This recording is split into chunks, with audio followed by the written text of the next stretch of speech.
To the Supreme Court directing all states and union territories to constitute a special investigation team, the SRT, in order to examine if any reserve forest land is in possession of the Revenue Department that was allotted to any private parties for non-forestry purpose, noting the glaring issue in which a vast stretch of notified forest land is still in possession of the Revenue Department. The Supreme Court has asked all the states and all the union territories to hand over the possession of such lands to the Forest Department as opposed to being in possession of the Revenue Department. My colleague Nupur joining us to get us really what has been said in court. Nupur, take us through the details.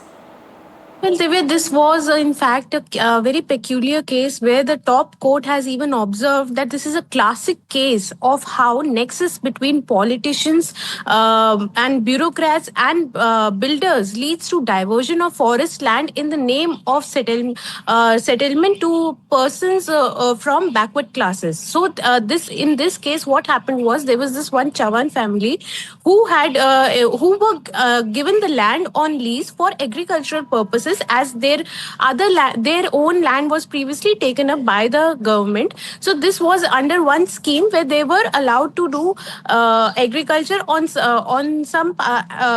that particular land. But what came to light was that with the help of the bureaucrats, with the help of the government machinery, and in fact that land, agricultural land, was in fact transferred and sold to this corporate house for building a residential complex and an IT park there. Now the top court has cancelled all this transaction, which is the property. Now the land is worth at least 200 crore rupees.